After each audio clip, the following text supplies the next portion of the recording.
Square base pyramid हो। यो अब्जेक्टलाई हेर्दाखेरि पिरामिड भने के रहेछ भनेर डेफिनेसन हामीसँग जेनेरेट हुन्छ। के रहेछ पिरामिड भनेको त? एउटा 3D अब्जेक्ट अथवा 3D फिगर जसको बेस चाहिँ के भने पोलिगन हुने। पोलिगन भनेको चाहिँ 3 अथवा 3 भन्दा बढी साइड मिली बनेको एउटा क्लोज फिगर हो। अब त्यो साइड अनुसार त्यो बनावट अनुसारको त्यसको नामहरू फरक फरक छ। 3टा साइड मिलेर बन्यो भने ट्रायंगुलर बेस होला, 4वटा मिल्यो भने स्क्वायर होला अथवा रेक्टेंगल होला। त्यसको शेप हेरेर अथवा लेन्थ अफ साइड हेरेर पनि डिटरमाइन हुन्छ 4वटाकोमा है।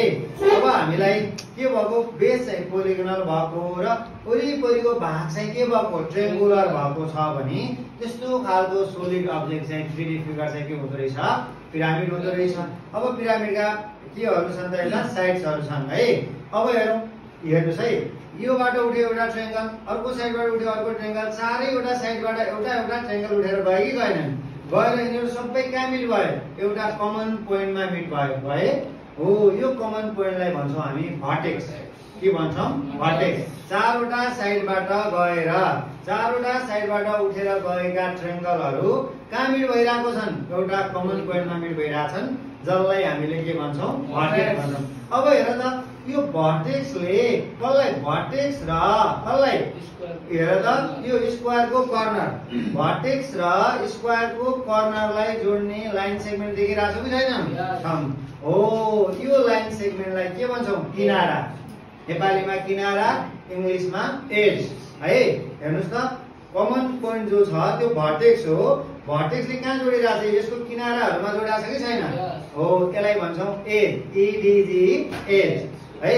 अब अर्को छ हामीलाई यो बेस हो।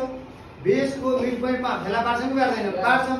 अब हेर है, कसलाई भन्दा कमन पोइन्ट भर्टेक्स, भर्टेक्स र मिड पोइन्ट अफ बेस, बेसको मिड पोइन्टलाई अथवा साइड अफ बेसको मिड पोइन्टलाई है, बेसको साइडको मिड पोइन्टलाई र भर्टेक्सलाई जोइन गर्ने लाइन सेगमेन्ट चाहिँ के हो? Slant height. के हो? स्लाइन्ड हाइट अथवा छड्के उचाइ, जसलाई केले जनाइन्छ? एलले। केले जनाइन्छ? एलले है।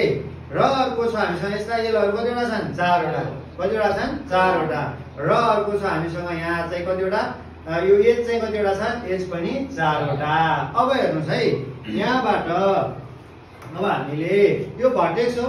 भर्टेक्सबाट एउटा परपेन्डिकुलर लाइन कहाँसम्म गर्यौं भने सेन्टर अफ बेस, बेसको सेन्टर है। भर्टेक्सबाट बेसको सेन्टरसम्म परपेन्डिकुलर लाइन ड्रा गर्यौं भने त्यो परपेन्डिकुलर लाइनलाई हामीले के भन्ने हो?